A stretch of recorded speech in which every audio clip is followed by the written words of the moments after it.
Hello, everyone. Welcome back to Globalization and Development. We're going to be getting into some course content today, basically the basics. Um, so you had to read chapter summaries 1 and 2 from Ritzer and Dean. Most of this lecture is going to be Ritzer and Dean's processes in globalization and some basic debates that have had been had by people who discuss globalization. Ritzer is a very, well, he's not new, but he's very big recently. He's been writing about globalization for a long time. So he's one of the primary scholars that especially American globalists go to for course content. And admittedly, there's less Canadian content in his work, but Americans have a lot of pull on us and influence on us. So we're going to be sticking with Ritzer for the course. The documentary that you have to watch this week is The End of Certainties. And then, of course, you've got the lecture recording for the course, which you're already in. So the aims this week for the content is to explore our knowledge and experience of globalization, explore the importance of studying social change, provide some definitions of globalization and the associated problems, describe key theoretical questions about globalization, start understanding the global flows, barriers, and structures that exist, examine key theoretical questions about globalization in more detail, view the debates from multiple perspectives, and be able to question and recognize the positions of writers on globalization, and to consider your own approach with these debates and refine and deepen your own approach to globalization. So that seems like a lot. There's kind of like a two-part for this lecture because it's chapters 1 and 2 of the book. So half of it is going to be understanding globalization, and the second half is going to be talking about the debates in globalization. So consider throughout this lecture and going forward into this week's meeting, if you do come to it, feel free. It's going to be Wednesday from 6:30 to 9:30. I'm going to be in there for the first half hour, see if anybody shows up. If nobody shows up, then I'll head out for the night. But feel free to come by and think about globalization related questions. But in particular, I want you to think about your own knowledge and experience as you're listening to this week's lecture. These three questions are going to be pretty helpful as you consider your own experiences and how you define globalization, what you think is involved in globalization, if you've got examples of what globalization is, all the different places that the term has been used, if it's been used in the same way.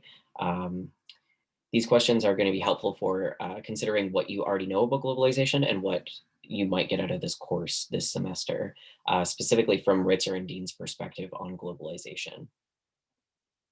So if you compare experiences of your own to somebody else's, you could think about the way that you study, the way that you consume, the way that you buy things, the way that you socialize with other people, the way that you eat.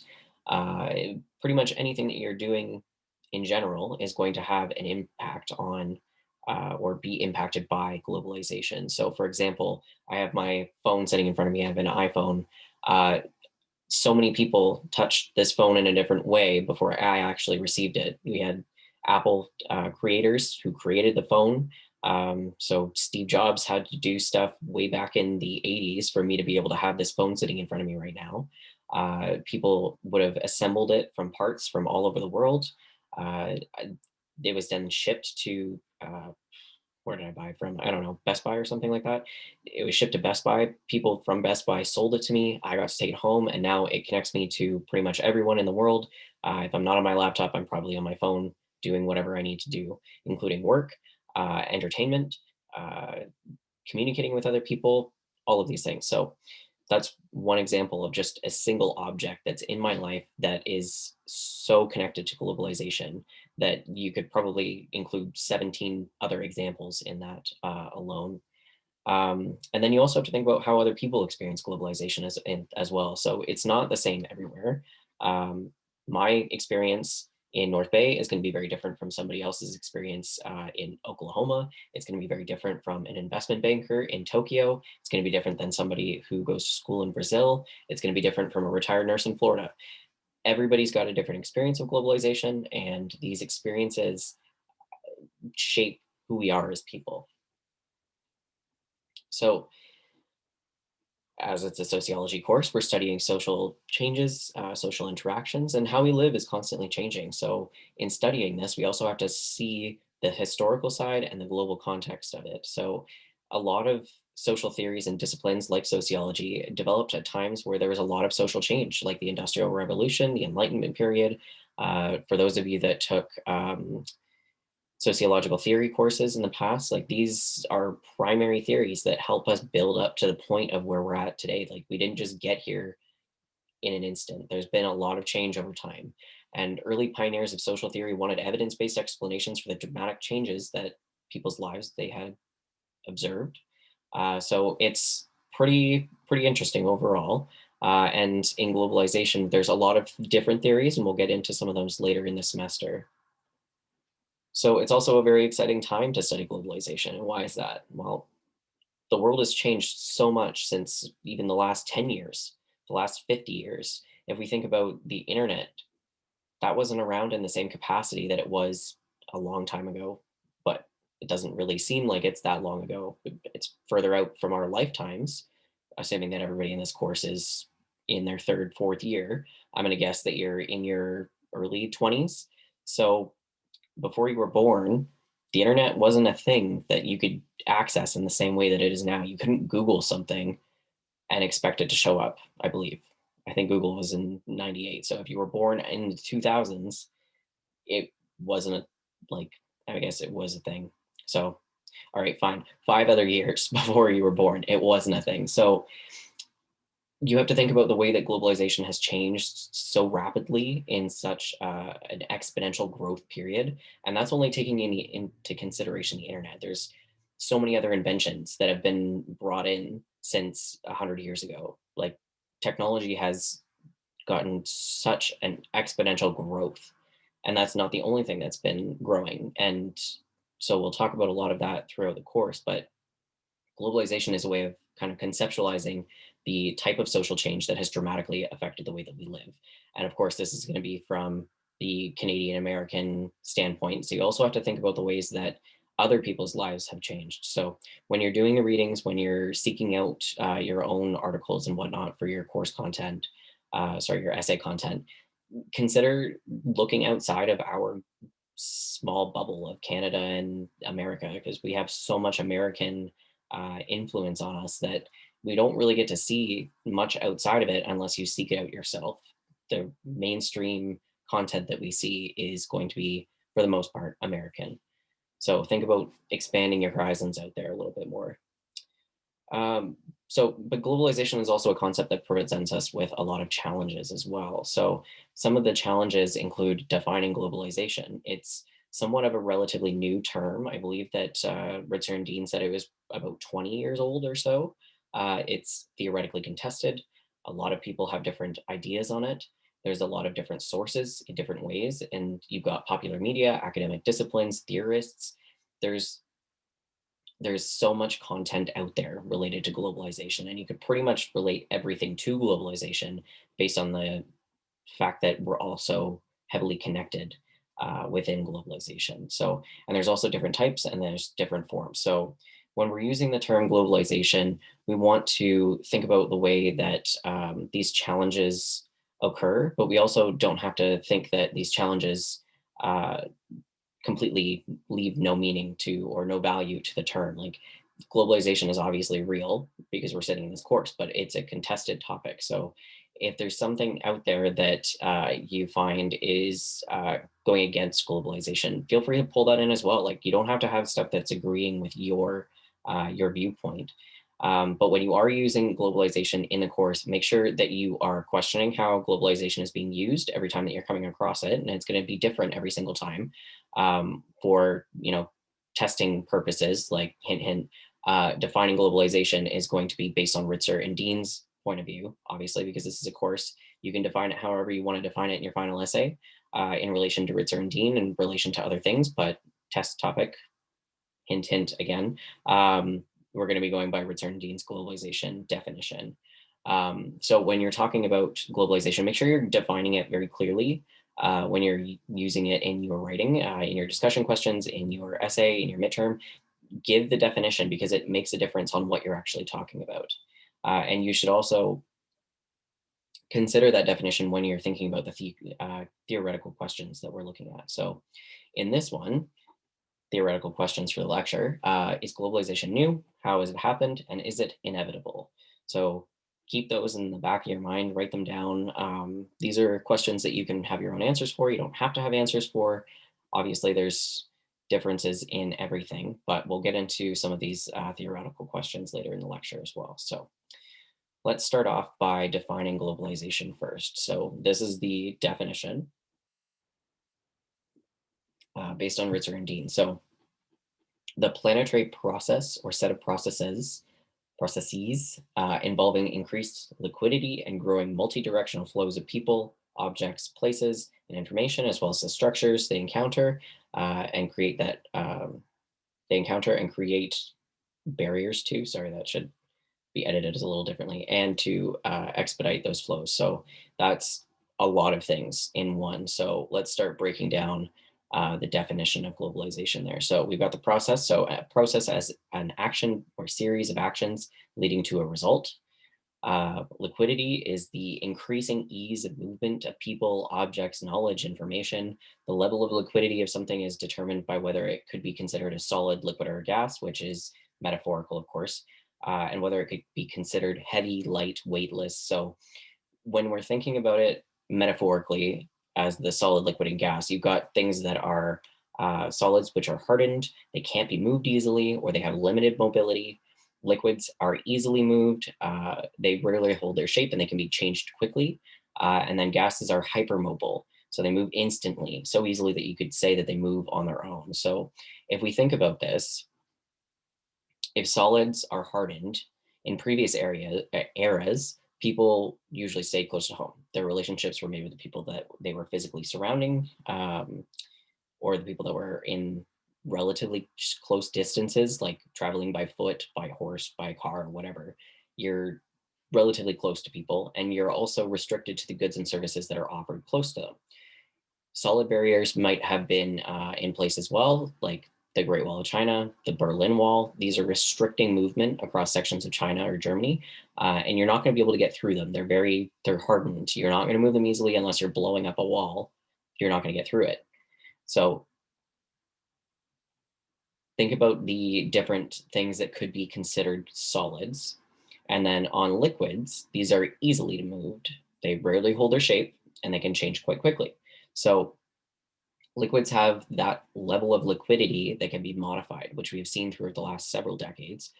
For example, books didn't exist in formats that we use now before the printing press was invented in the mid 1400s. So although we still have physical copies of books, we could also use PDFs or digital versions. Like, for example, I have the Ritzer text in an EPUB. So I don't have to actually have the physical book in front of me. I've got it on my laptop. I can take it wherever I want. It's not heavy. It's as heavy as my laptop is. And I have several other books. I've got so many journal articles. I've got all of these things that I don't have to physically have in front of me, but I still have access to them. So think about it like that, where it's like now that's more weightless. It's kind of like a gas almost, but sticking with the liquids at least. You also have other new formats where you've got audiobooks that you can listen to. You've got um, other weightlessness objects that have been moved into the digital world, which now you can see the destruction of heavy objects. Take, for example, TV and movie subscriptions, where before, like you had to go to, Blockbuster. If any of you even know what that is, you had to go to Blockbuster and show up and give them your card, and you could take movies out to rent. Whereas now, you go on the internet, either you're pirating it or you have, a subscription service that you're getting it from. And then gases, which are hypermobile. So you can see the difference of like things are metaphorically traveling through the air with signals beaming off satellites. We've got radio, we've got internet, we've got TV streaming, we've got all of these things. So the liquid and gaseous phenomena are not fixed in space and time either. They're also ready to change to fit any space or shape that they encounter. So that also means that things are difficult to stop. So, for example, you post something on social media, it takes a second, and then anyone in the world can take that post and move it throughout the world themselves. You have like I said, pirating. Somebody put it on the internet. Now a bunch of people have downloaded it and they all have it for free now. So there's a lot of different things that you can add into these examples. It's not just a single item, but these are consumables that we have in these examples at least. So then we've got flows, which are any movement of people, things, information, and places due to the porosity of global barriers. And you've got structures. So they have to have the solids, liquids, gases exist. We have to have certain structures that uphold them, whether or not they were created recently or 100 years ago. And I'll get into a couple of examples of that. But first, I wanted to go into flows. So liquid flows are easily moved compared to solids, and gases move without anything stopping them. So, for example, you've got like water melting, the world is melting figuratively and metaphorically. If you look at the ice caps, you've got flows that could be cultural, you got flows that can be physical. So culturally, you could have Indian food being offered in North Bay. You've got Levi's jeans being manufactured in Bangladesh and being sold through Mark's Work Warehouse or Amazon to be shipped across the world to whoever buys them. And we are also in the middle of a pandemic. We're sitting in front of a computer screen listening to this right now. I'm talking at you. Um, COVID's floating through the world, infecting anyone so that it can multiply and infect others, and surviving in each of its hosts and mutating new variants. So continue to, you know, get new hosts and survive. So these things, these examples, you've got flows of things going in different places, and there's different types of flows, but I believe I'll get into those a little bit later on. So you also have structures. You have to have these routes of transportation. So you've got like literal ones like highways, which set up a structure to constrain the traffic, which are barriers, and also speed up the travel, and it expedites. If we were all just, driving across parking lots and stuff like that into the middle of a highway, it's not going to go very well. Like, for example, if you've got the roundabout down below the university, you're going through the roundabout. There's barriers set up so that we are all flowing nice and smoothly through that roundabout. So long as you know how to use it, you can drive right through it. You don't have any issues with anybody. You get through, no accidents. Everybody gets to go. It's expedited. Now, if you had the middle portion, the middle circle portion taken out, and it was just free open space in the middle, what would happen? You would have people driving straight through it on kind of like a four-way, and people would be trying to, drive around each other and not hit each other, and that's going to slow you down. So not only are barriers helpful, but they can also be harmful. And you've got things that are expediting the flow. And even though a barrier might seem like it's not helping, it might actually be helping. So consider that on when you're thinking about different examples. And hopefully you can see this, but this is airline passenger volume. You don't have airplanes flying in different routes. There are singular routes that are getting like flight traffic. Obviously, there's enough space across that you're not hitting each other in the air. So it's within reason, but you've got certain flight paths to get to the places that you need to go. And these are expedited.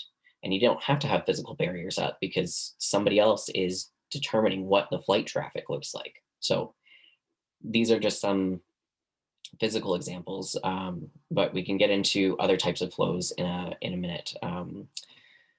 But first, I want you to think about what types of objects, people, information might be involved in globalization, what structures could help or hinder the flows.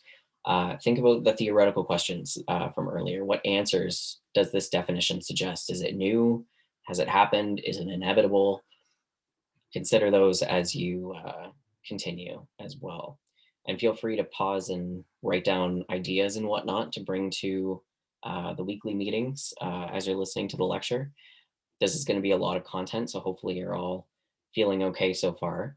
But then we've got, from this perspective, the globalist perspective, which is Ritzer and Dean's definition of a globalist perspective, that globalization involves a new process. It represents a global age. It's a reality. It involves flows and structures that can and do change, and metaphors are used to help us better understand the globalist perspective here, obviously. So think about the way that my reality is different from your reality. If my perspective is that globalization exists, and for example, you say that it doesn't exist, what is different in our realities? What would you have to be thinking to say that globalization doesn't exist while I'm saying that it does exist? So consider these as we get through the semester as well, because you're going to have different scholars that say different things. Like obviously, a lot of the content is going to be globalist perspectives, where globalization is the reality. Um, but think about the ways that people would counter the points. Think about ways that you could argue that globalization doesn't exist in one situation or another. So global flows, as we've said, like these are solids, liquids, gases. At one point in the book, Ritzer and Dean talk about Marx, and he said that all that is solid melts into air. And if I recall correctly, um, we've got a system of stuff, basically, with all of these examples. You've got systems of stuff. And when you're thinking about globalization and the hardness, the solidness, and turning into air, you could argue that when we're thinking about all of the different types of globalization, and hopefully I'm not getting too ahead of myself here, but when we're thinking about all of the different types of globalization and how they've changed over time, you had previously very solid, hard frameworks where we would all be in, say in the 1500s, where you've got a single group of people who are living in a community all together. They're not transporting anything. They're not doing anything with other groups of people that are in different sections of the world until there starts to be kind of like a migration pattern of everybody moving around. So if you're thinking about the way that people have moved over time, it has sped up exponentially. We had previously where we were walking on foot, taking horse travel, um, carts and buggies. We've got cars, and then the airplane. The airplane's only, I don't know, like 150 years old or something like that. I don't remember the exact date, but think about it that way, where before you wouldn't be able to get across the world in 8 hours on a flight. Like I would not be able to get to Australia, for example, uh, in 14 hours. Whereas now you get on a plane, you take the red eye, you're in Australia, minus COVID times, obviously.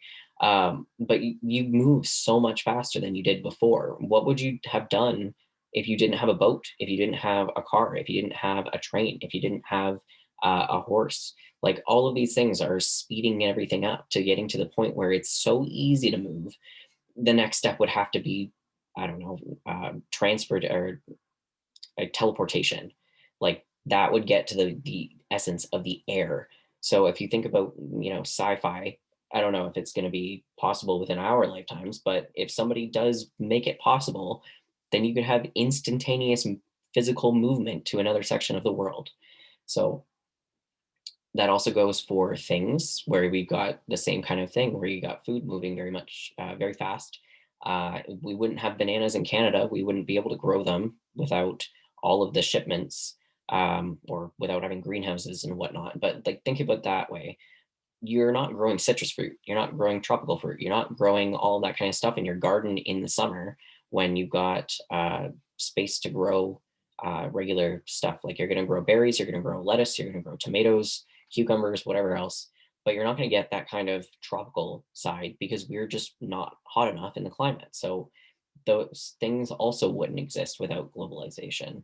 And then we've also got stuff like information, news. You've got this course, for example. If the internet wasn't here to transport this lecture immediately from Zoom onto Blackboard, well, actually through YouTube, then onto Blackboard, you wouldn't be watching it right now. If we didn't have this structure, we wouldn't be doing any of the university stuff right now. Like, think about if COVID had happened in the 80s.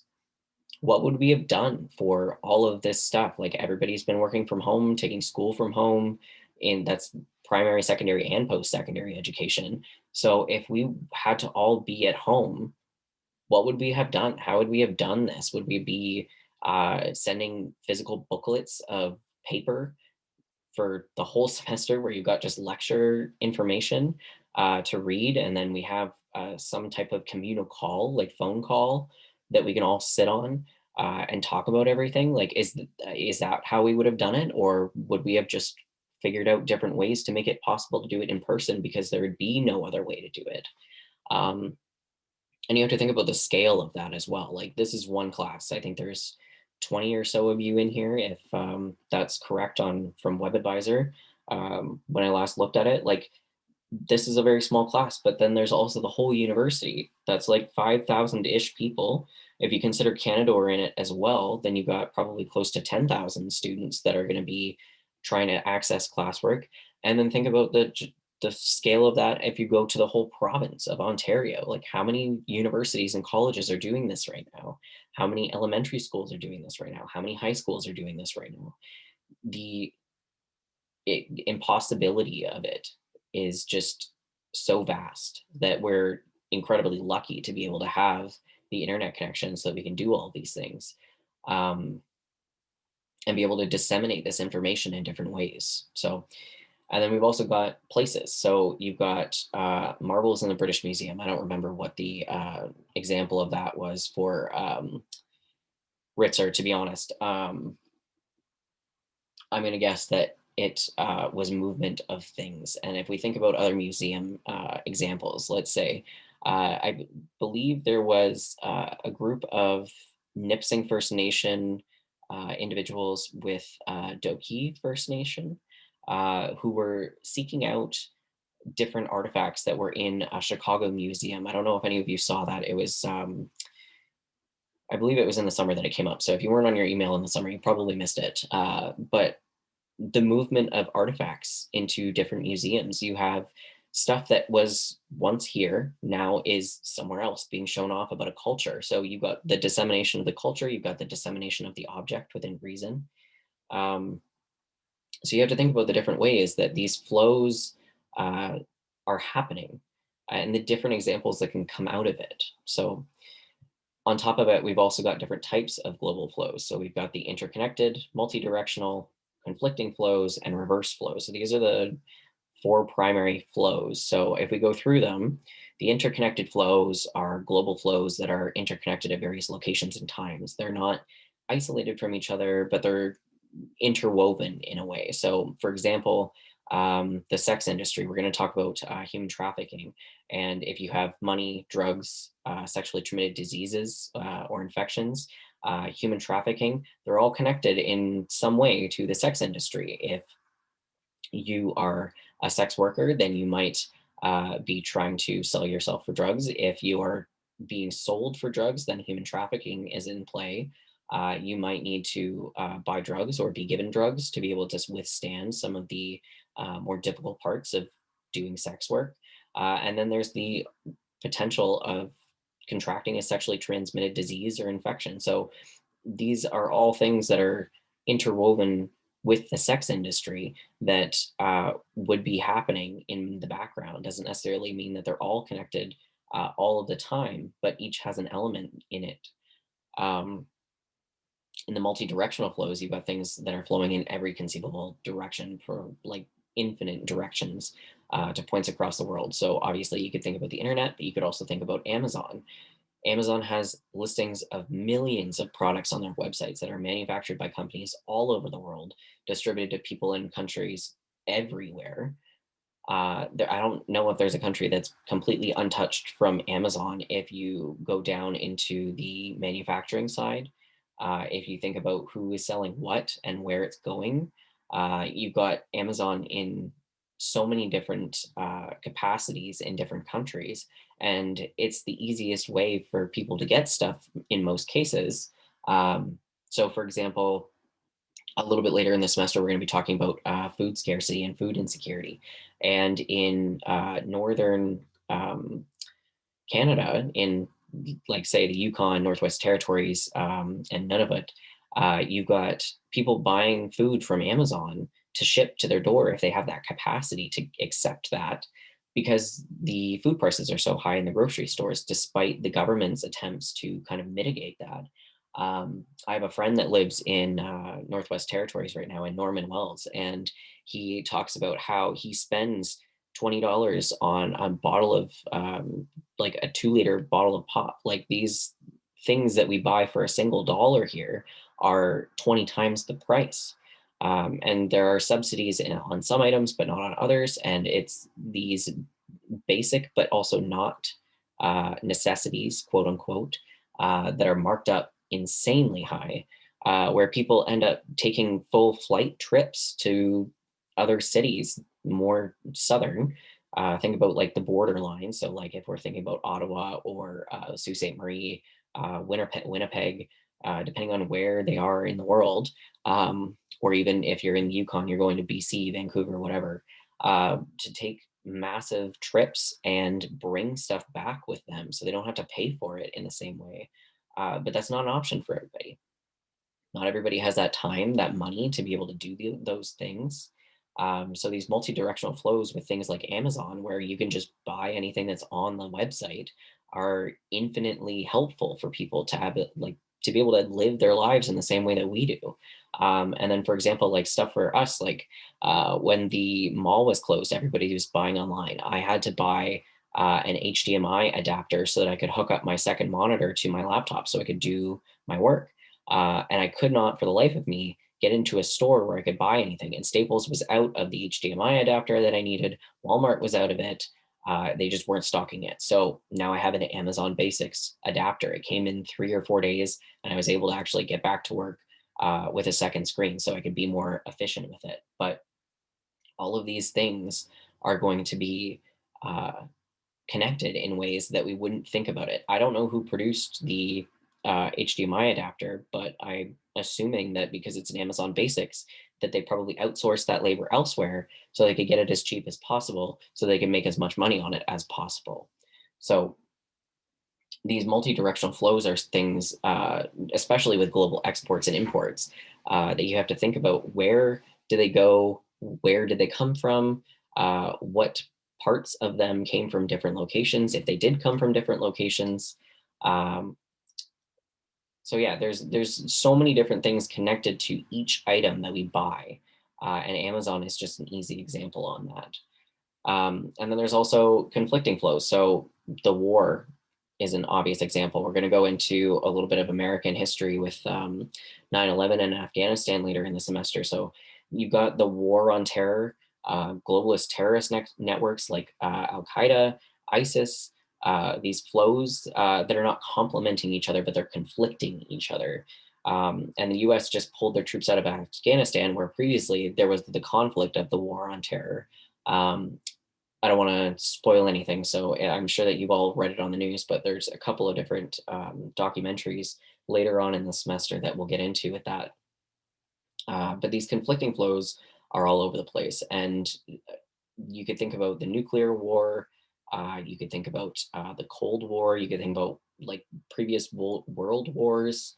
Um, there are so many different options for war and conflicting flows and examples on that. So you can get into a lot of those as well. But then you've also got reverse flows. So flows that go kind of in a boomerang effect, like pollution that is exported to other parts of the world through moving factories and manufacturing plants to other countries. So not only is that helping companies with their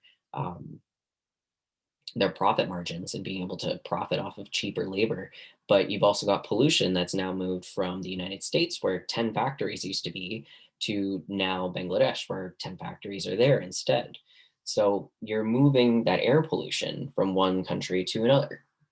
You wouldn't really think about that, but you've also got it coming back to you because the wind is now blowing all of that pollution back across the world from the origin country or to the origin country. So if you think about it, like these things are coming back to bite us with the reverse flows. So other barriers to flows. So you got the material structures that we got into. You've got deliberate blocks, and then you got heavy versus light. So um, kind of got into this already, but there's also things that are put up as deliberate blocks to flows. So, for example, you've got the government preventing forward ownership. You've got the government putting up travel bans for COVID. So if you think about the way that the previous slide had the air traffic flow, would these have been going in the same way that they did when we first had COVID? Like think about like March 2020 when they said, okay, like 2 weeks to stop to curb it or whatever. Um, all that travel would have stopped, or at least the majority of it would have stopped. So if you, I don't know if anybody's ever looked at it, you can actually see air traffic online where they put up where the planes are. And the first couple of weeks, there were no planes in the air, very few at least. So these barriers were put up, and there wasn't anything stopping the plane from getting up into the sky and taking people elsewhere, except for something that the government had put up into place.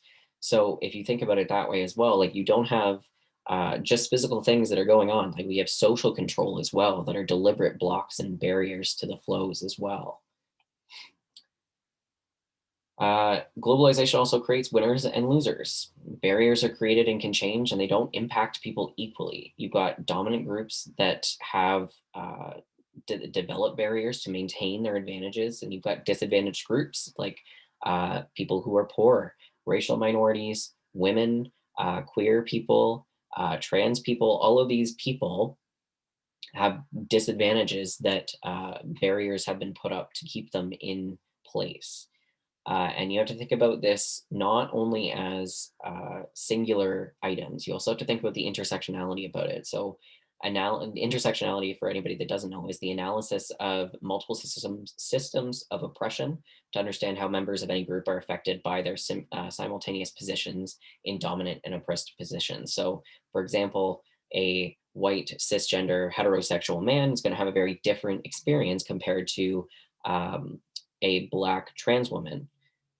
You've got very different experiences there in just life things in general that end up changing the way that people um, exist in the world. And you have sort of frictions almost where inequalities are made, and you've got margins where some people are benefiting while others don't. And while you can see that really easily through economic globalization in capitalism, there are also things that are more subtle, like social class, which place individuals and groups of people and even entire countries on a different ranked level. Like we have the first world and the third world countries. And when you say that, you think about Canada, the United States in the first world, you think about African countries in the third world.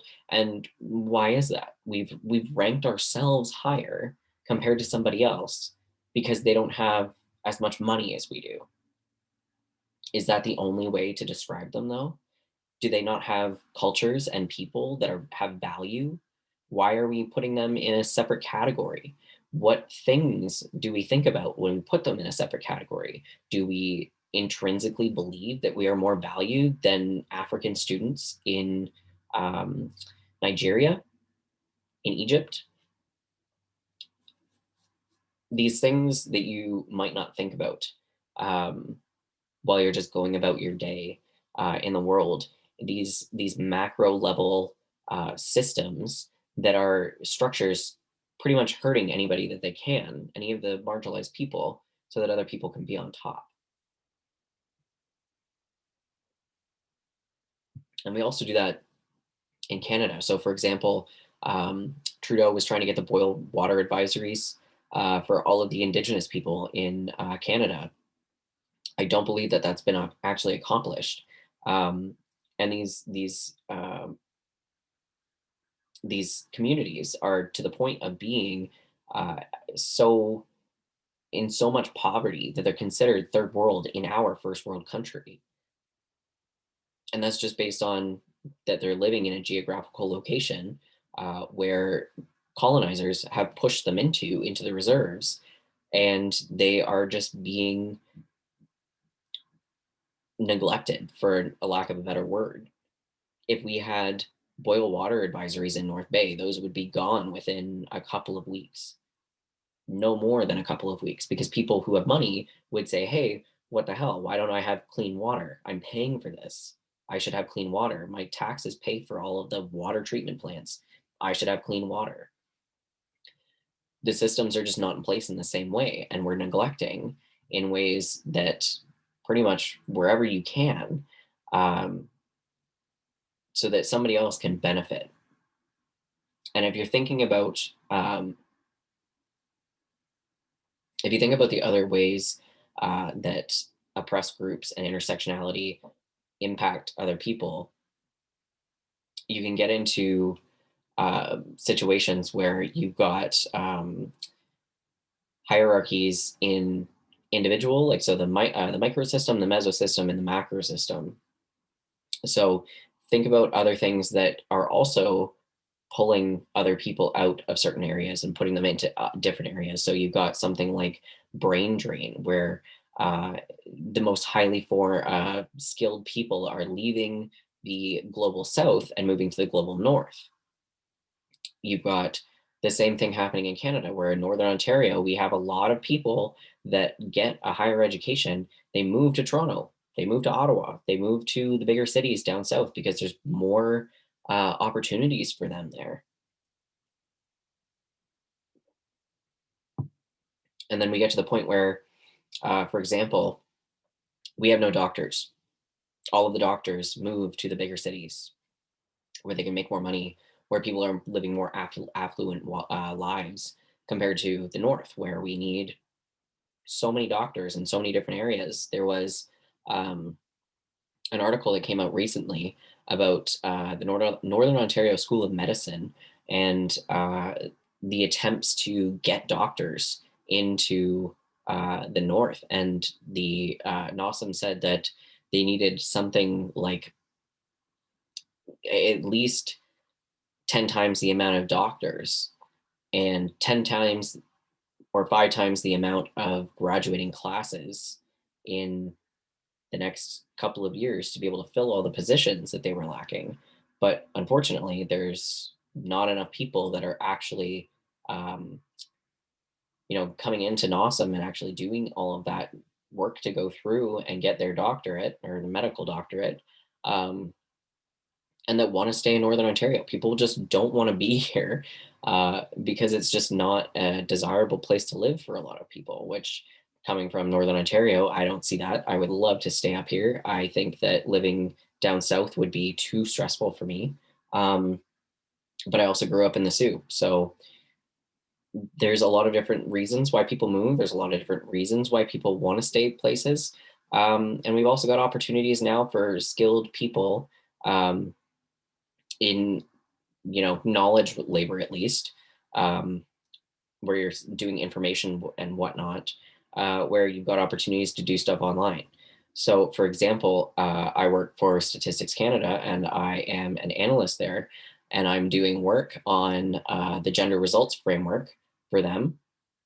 Just started recently, so I don't have too much footing in there yet, but it's all online. I don't have to worry about anything. I've got a StatCan laptop. I get to work from home. All good. I don't have to move to Ottawa. Nobody's actually working in person right now, anyways. And now you have this opportunity to get people who are highly skilled in all of these different places to work. And you don't have to move to Ottawa. You don't have to suck people out with the brain drain. Um, so that's also something to consider. So apologies in advance. I can tell that my voice is already giving out and I'm only halfway through the lecture. So if I start coughing and whatnot, apologies. Don't have COVID. Just don't talk this much. Usually sitting alone in my apartment, getting work done. Don't usually have this much interaction. So anyways, continuing on. So we've got globalization issues and debates.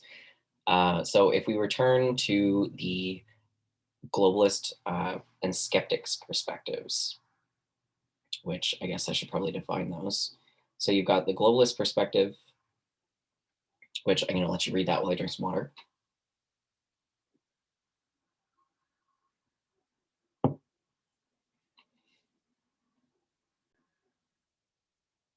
Okay, so the globalist perspective is that the majority of the world is enmeshed in globalization in general and within multiple globalizations, which I'll get into a little bit later.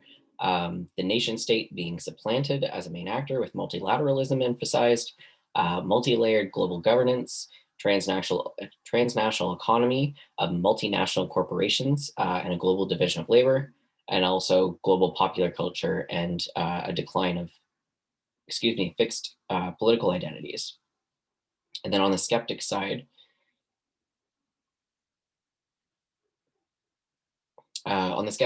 you have no one process of globalization, but rather many.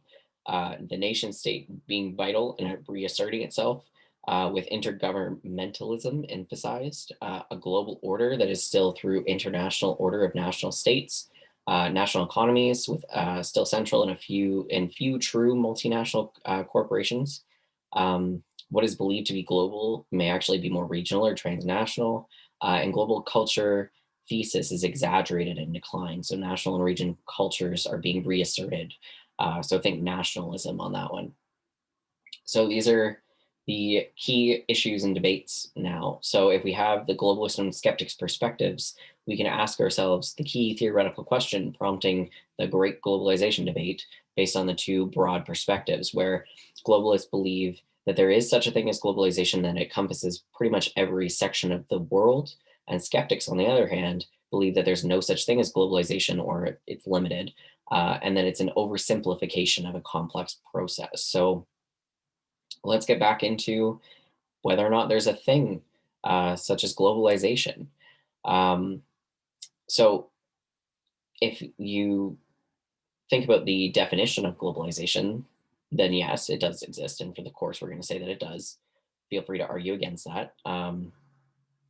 It's around politics, around identity, economy, global order, culture. And if you consider your own position, would you define yourself as a globalist or a skeptic?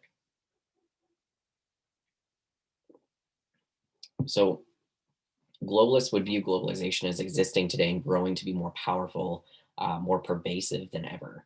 Globalization is a set of processes that led to the nation state being the preeminent actor in the world, where the nation state is the most important structure in the globalization process. Whereas skeptics would argue that although there may have been a time that globalization was a process, that process is slowly coming to an end in the recent years, and it shows that nation states are being reasserted their roles as the key world player. For example, you've got the U.S. increasing border protections against the Mexican border. So skeptics are viewing globalization as a new term to describe ancient processes in which various parts of the world relate to one another, whereas globalists are thinking about it more as an abstract process that's been expanding over time. So uh, globalists also emphasize economic structures such as multinational corporations, transnational economy, all of that. And they argue that the power or the weakness of the nation state has nothing to do with globalization. So the ability for the nation state to control the flows of migrants has no bearing on the reality of globalization. That's not under its umbrella, so to speak. It's not the point for the nation state to be able to control the global flows. It's not impacting globalization as a concept, whereas skeptics are thinking that it does. Globalists are also emphasizing the multilateralism, whereas skeptics continue to focus on intergovernmentalization or intergovernmentalism, where globalists see all sorts of relationships that are possible in the world, while skeptics are arguing that the world is dominated by relations among and between national governments. And skeptics emphasize the role of the international order and international governance, whereas globalists see a layered global governance that involves more than just the nation states. Um, Culturally, you've got globalists giving great importance to the rise of global popular culture, whereas skeptics are rejecting the idea of a common global popular culture, including one that is highly dominated by the US. Skeptics believe that the idea of a global culture is exaggerated, and that there's been a decline in recent years of national and regional cultural independence. Globalists also emphasize the decline of people who rigidly adhere to a fixed political identity, and skeptics point to the resurgence of nationalism, national identities, though that doesn't undermine the existence of other types of globalization from existing. So you have to think about the different ways to think about that. And the reality in this course is that both transnationalism and globalization are present in the world. And while some phenomena can be considered transnational and other truly global processes, nuances are going to be subtle and distinctions are helpful to clarify, especially with the omnipresent nature of globalization. So again, you can consider these positions. You can think about your own um, thoughts about globalization, but to be able to really know about globalization, you also have to think about when did globalization begin. Um, and so Ritzer and Dean have 5 different perspectives on the origin of globalization. Um, so we've got the hardwired, the cycles, phases, events, and broad changes. And I'm going to break those down, obviously, because they're a lot. There's a lot to be packed in, especially for the phases. So hardwired, this is the idea that globalization is hardwired and stems from a basic human urge to seek a better, more fulfilling life. And it can be traced back to first movements of human species. Um, that includes trade or commerce, missionary work, religion, adventures, conquest, politics, warfare. All of these things, they're instincts that urge us to be better in whatever the sense of the word better that you want to use. So if you want to be a better capitalist, you're going to expand across the economy. If you want to be better in morals, maybe you might be expanding in religion. All of these things are going to interact in different ways. And one way to think about it is that we're hardwired to do this. It's an innate human thing. In essence, it was inevitable. We were going to eventually get to this point because humans just want to expand and get better. So then you've got cycles, which you think about globalization as a long cyclical process. So this kind of contradicts the new global age and suggests that there's been other global ages in the past, which we'll get into. But what now appears as a new global age will disappear in the future, and a new cycle will replace the current global processes that are considered the global age. So, for example, the Industrial Revolution was replaced by the internet age, technology age, whatever you want to call it. Like that was a cycle where the industrial picked up and it started to fall down, and then the internet picked up and that will start to fall down, and whatever comes next will pick up and it will start to fall down, and something else will replace it, and we'll just keep going. That could happen over a long period of time. It could be a short period of time. We have no idea because we have no idea what's coming up next. But regardless, we're in one cycle right now. Um, and you can also see a lot of different phases as well, which is the next one, or waves of globalization, which are building upon the last. So there are a lot of perspectives on this. For example, there's SOC's Ages of Globalization.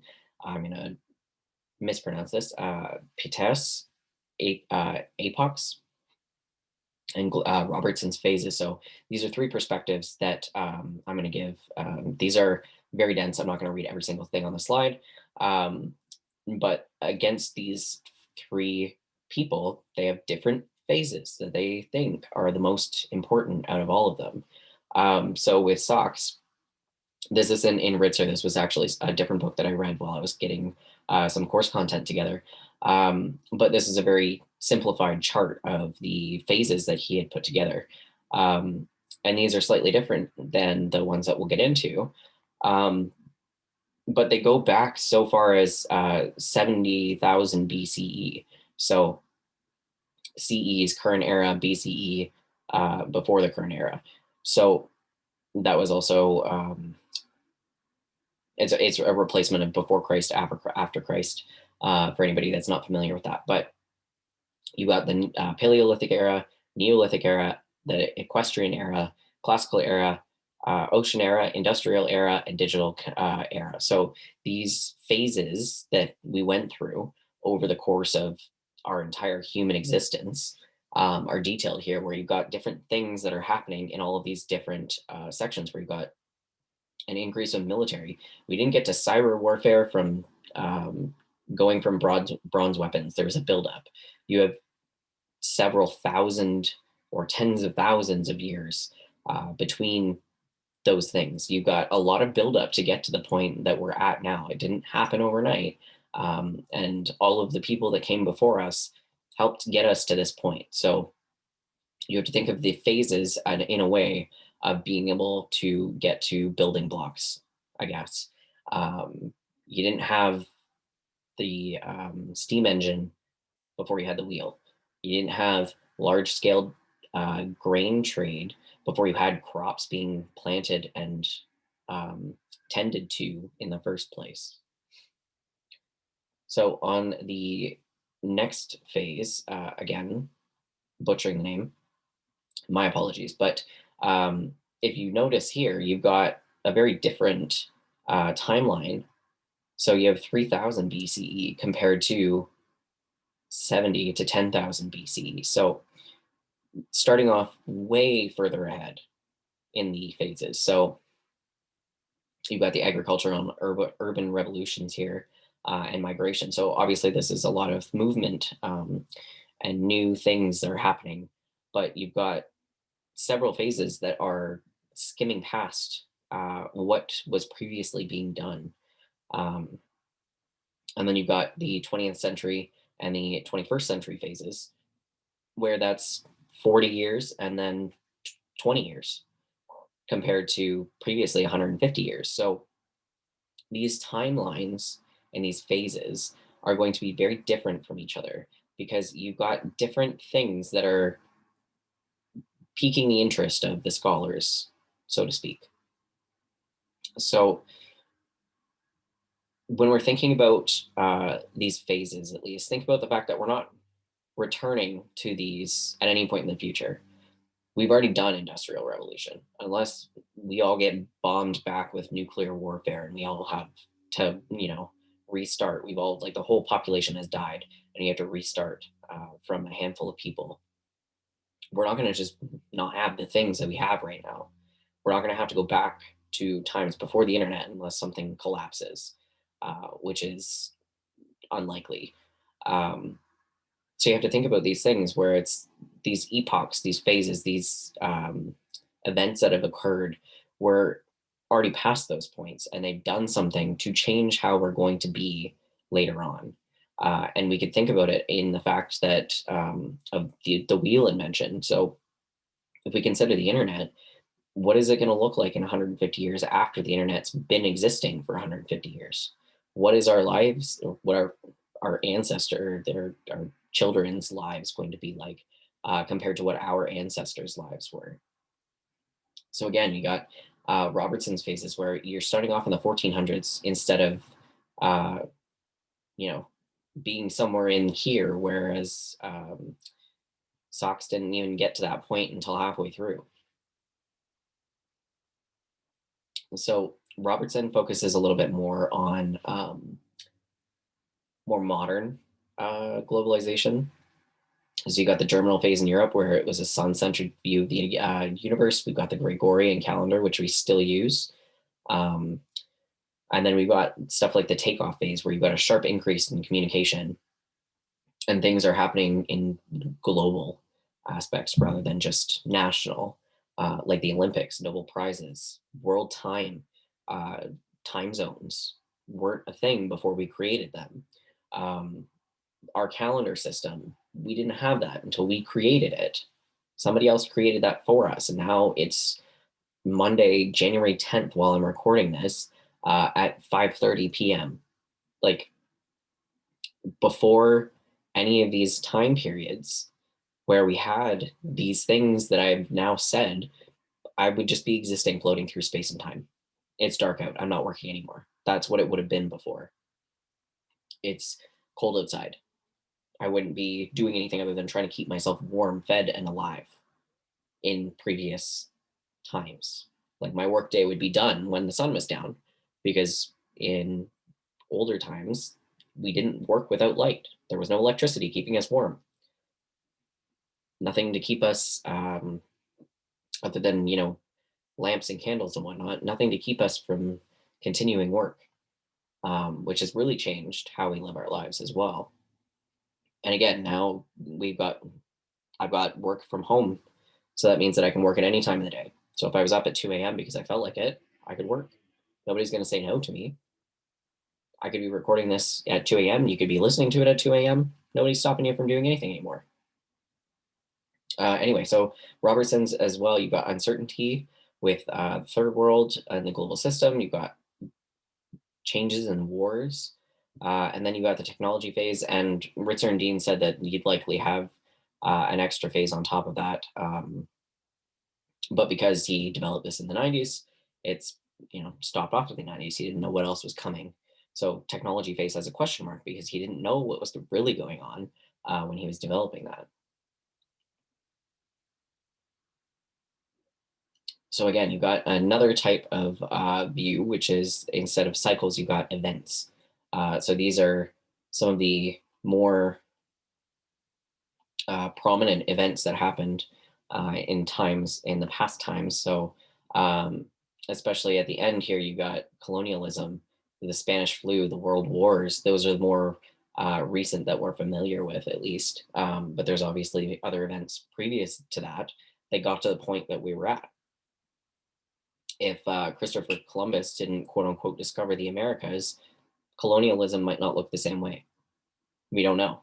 That was an event that happened in 1492, and that other voyages during that time period were also important. And whether or not we would have gotten to the point of colonialism is a good question. Nobody really knows because it already happened and we can't go back. So other events, these are events that happened since the 1950s. Again, won't read through them all because you can read them off yourself, but some of the more prominent ones that we're going to talk about,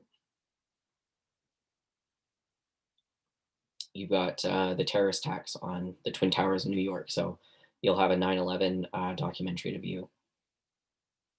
You've got the Great Recession of the global economy in 2009, where the housing bubble finally crashed. Um, we'll see if that happens again soon.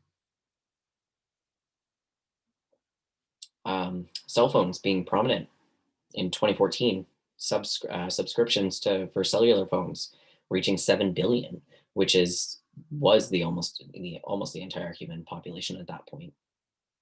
So that connectivity of the phone before that was existing, you couldn't call anybody unless you had a landline.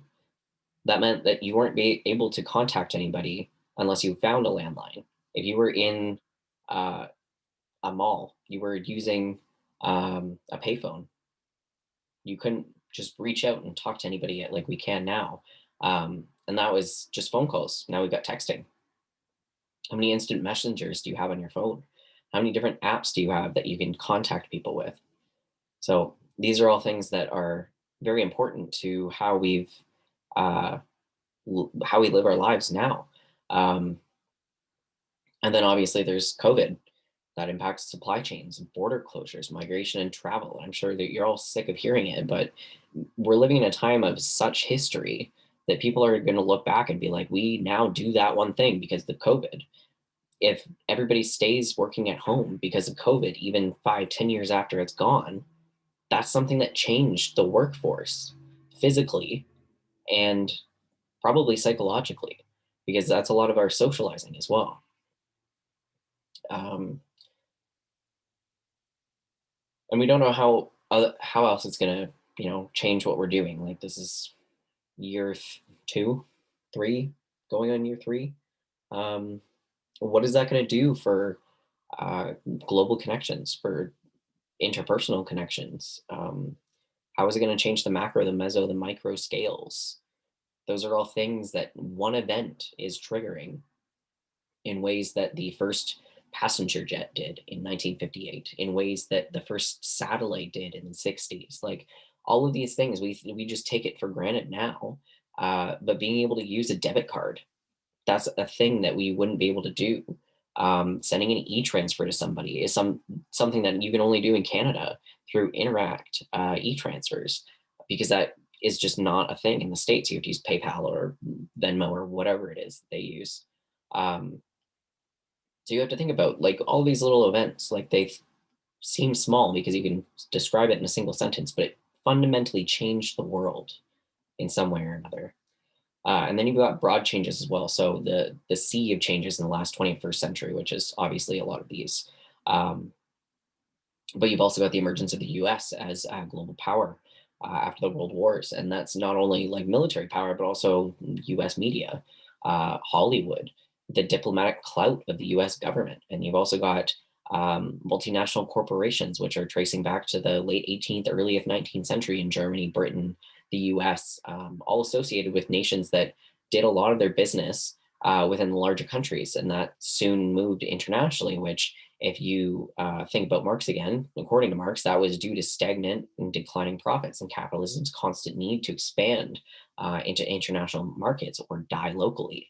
And then you've also got the demise of the Soviet Union, the end of the Cold War. You've got the division of the world into the capitalist and the communist spheres. Um, and all of these barriers that are being eroded from that existed between the two types of political economies. And the major parts of the world that opened up for the first time since the early 20th century to different global flows, different economic transactions, but also immigration and tourism and media, whereas we wouldn't have had that previously. Um, so when you're thinking about that, you also have to think about all of the different events that could have happened that stemmed from other events in the past that all led up to the point that we're at now. And we also have to think about um, how we're discussing globalization in general terms and what various globalizations can be identified as well. So you've got globalizations, plural, right? You've got different types of globalization. So these are just some of the types. So obviously, with economics, that's probably the primary one that everybody thinks about, saying that economic globalization is the one and only.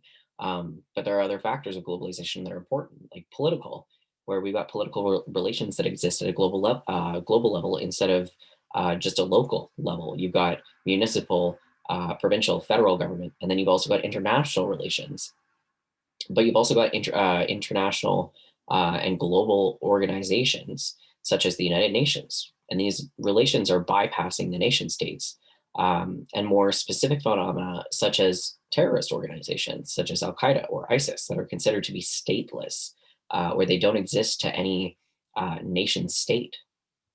And then you've got cultural, where you've got cultural influences that exist at the global level between and among various nations. So, food from various countries, TV, movies, museums, musicians, all of these things. Um, and while these forms of cultural globalization are not completely separated from other forms, but they're still fast moving and they still have roots in nation states. Certain bands are going to be from certain nation states. You've got American bands, you've got British bands, you've got Canadian bands. Um, and these things, media, musicians, they might also lead to political outcries in countries such as American fast food becoming more dominant in European countries. Um, and they're also impacted by economic considerations and have economic consequences on the world. And then you also got religion. So you've got the global religions. You've got Catholicism that moved and spread across the world, but you've also got Islam that has spread across regions of the world. You have science, you have the global enterprise and the advent of the internet. Um, that was super important for obviously the global reach of science, where you've got scientific journals that are now online. People can publish online, they can receive rapid feedback from peers on their work. Um, Health and medicine, also related to science, obviously, but you've got an increasingly globalized health and medicine phenomena where we're viewing COVID from within and watching how the world is reacting to diagnosing and treating, creating vaccines for the virus. We've got at least four that the government of Canada has recommended um, for vaccines, but there's also other ones that we haven't accepted as vaccines that we will take. I think one is like Sputnik or something like that. I can't remember. It might be a Russian one, but these different pieces of the COVID pandemic, you've got different medical knowledge that is being disseminated across the world. And then you've got sport where you've got global competitions between countries. You've got the Olympics, you've got soccer, you've got like national football leagues where it pulls people in from other countries to play on these teams. And then you've got education, primary, secondary, post secondary, all impacted by globalization. And I used the example of COVID and being online earlier. So that's obviously one. but we've also seen a lot of primary and secondary education falling behind. And we have global metrics to try and measure how well certain countries are maintaining students in their school systems, like oh, I can't remember what the actual word is for it now, but it's the PISA program, International Student something, I can't remember. But basically, the whole point is to measure the different levels of education on a standardized scale to see who is doing well and who's not doing well, kind of like EQAO does in Ontario, or the 10th grade literacy test. Like those things are standardized tests to see how well we are as a country educating our students, and we have those that are global as well. Um, so you have to think about that. It's not just one type of globalization. There's many types, and feel free to pull in examples throughout. So, what are the drivers to globalization? Well, the classic answer in sociology would that be that the ideal versus the material, where the ideal is focused on ideologies that are important to the world, so thinking, knowledge, information, while material is focused on the objective factors and forces, such as the relationship between production and the economy. Um, but this is a complex question. It's got a lot of moving parts, and it's especially due to the existence of multiple types of globalization. And when you're discussing the general, you've got the materialist explanations. You've got wow, I'm just realizing that I have a lot of typos in this. The idealized explanations. So you have to think about the thinking, the ideas, the knowledge, such as understanding the climate change compared to what capitalism is doing in multinational corporations. Um, so there's a lot of factors that we have to think about here. And then on top of that, we also have to think, is globalization inevitable? Is it something that's inevitable to happen? Is it going to always happen? Are we always going to be building? Um, in a way, I don't think that we ever will stop. And honestly, that's just from watching what's been going on in the world. People want to do more and more and more. But then there's also deglobalization, which is increasing the structures that global flows are encountering, which is decreasing liquidity and changing the various types of flows. So, what do previous periods say about the inevitability of globalization? Is there deglobalization? Is it possible to go back from things like COVID or economics? We've got to this point where a handful of people in the world have billions of dollars, while we're sitting down here at making basically pennies to what they're making in a day. If you think about Jeff Bezos, how much money is he making in a single minute? How much money has he made since you started watching this? Just the sheer amount of money that he's made in this time period is probably more than you'll make in your entire career. It's certainly more than I'm going to make in my entire career. And we're all just getting started. So think about the ways that deglobalization could occur, but also think about the way that you have things that are reified. People have come to these social processes as a reality, and they're going to say that there's nothing that you can do about them. So those who view globalization as inevitable and beyond their control are reifying the process. And if they continue to do so, then there will be nothing that you can do about globalization. However, if they do want to do something about globalization, they can modify their reality and change the course of the processes. So while all social processes are open to change by those that create them and are involved in them, that's going to take a lot of work. That's more than just one person can change. If we as a whole country said that globalization was never going to be a thing again, then it might change. But you also have to think about who controls globalization. So is it from above? Is it from below? Is it the marginalized groups and social movements that struggle to make globalization benefit more people and for the global processes to be more democratic? Or is it the people that are wealthy, the wealthy elites that have multinational corporations, especially in the global north, that are imposing these things on society, and the handful of people that have centralized power, are they the ones that are controlling globalization, or do we control globalization? Because we have more numbers, but they have more monetary value. Is economics the be all end all of globalization? It could be. You could argue it is. But you could also argue that other things are more important to globalization. So you also think about the attitudes about globalization. So you've got globophobia, globophilia. So phobia, emphasis on the negative aspects of globalization, especially for the less well-off parts of the world, and globophilia, which are emphasizing the positive aspects of globalization, the greater economic success and spread of democracy, and all of these things. And you have to think about how many of these aspects could you fit into each of these categories. That's something that is important. You have to be able to see several viewpoints.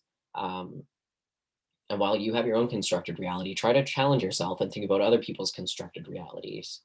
Think about the ways that people will change or will not change, what experiences they've had, um, all of the different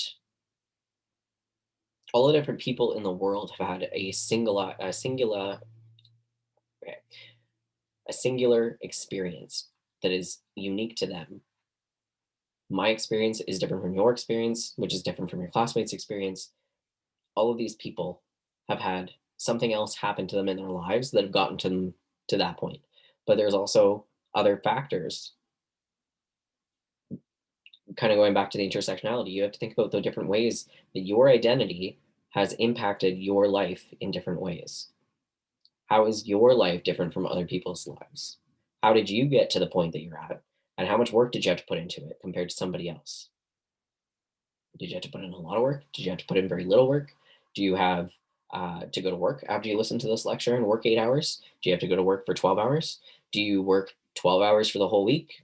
Do you work 12 hours for the whole month? These are all things that are going to influence how you understand the world and how you interact with other people. So I'll stop rambling on that.